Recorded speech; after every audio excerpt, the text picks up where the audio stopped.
Hello and welcome back to the channel. Today I want to talk about Jordan Peterson. He's a very interesting person. He's a psychologist from Canada, and he talks about all kinds of things like achievement, the whole gender situation, feminism between men and women.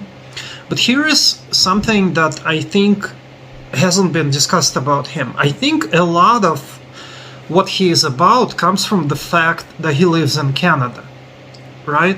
I think what would be really interesting for him is to maybe live in Europe for some time.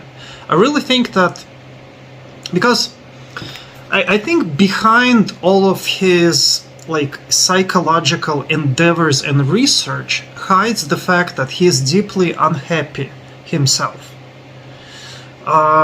He's the product of a society, he's a product of people in the United States and Canada, and when you're living in those places, I think you're subjected to a lot of stress. And basically he's been trying to do a lot of things that I've been trying to do myself. He's been trying to kind of analyze and make sense of this, because when you're living there, you're subjected to such huge pressure and stress and difficulty with interpersonal relations, because people, communicating with people there is very difficult. A lot of what he's saying and a lot of the problems that he's discussing do not exist in other parts of the world.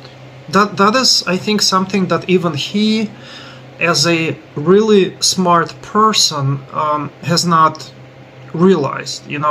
I mean, I actually know people who like living in the United States and Canada, and I actually know people who like living in Europe. So a lot of it depends on the person. It doesn't work for everyone.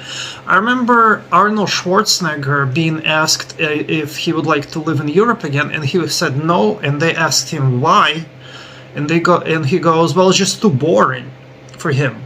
It's just nothing is happening. He needs that stimulus. He needs that challenge of kind of, that life in the, I think, United States and Canada presents. But a lot of what Jordan Peterson is fighting against, he doesn't actually have to fight against in other places. He's all about fighting against stereotypes not stereotypes. He fights against misconceptions on gender and women, and he argues that women should be women, men should be men, kind of gender roles, and but that doesn't require an argument in other places. It only requires an argument in Canada, where he's from.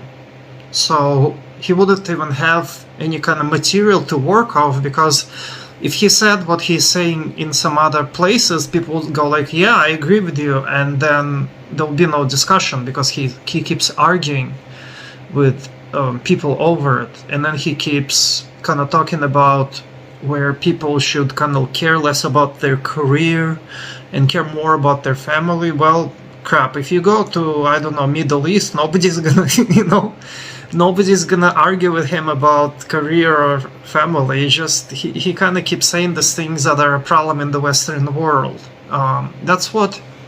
Those are the things I keep thinking about when I look at him. I think he's a really good guy, but he's maybe suffering because he's in a place where the people around him don't agree to his kind of views, whereas his views are not, would not be controversial in other places. So to kind of summarize things, I think that it would really benefit him to live in other places around the world. I think he has the financial means to do that. He definitely can afford it. So why not, kind of travel around? He keeps sitting in Canada and working as a professor. I mean, it's all good, but you can take a leave of absence.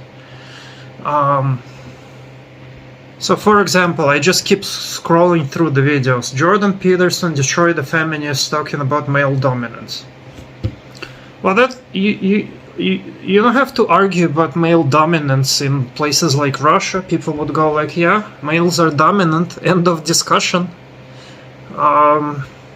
Jordan Peterson criticizes climate change types. Again, no argument about that in Russia.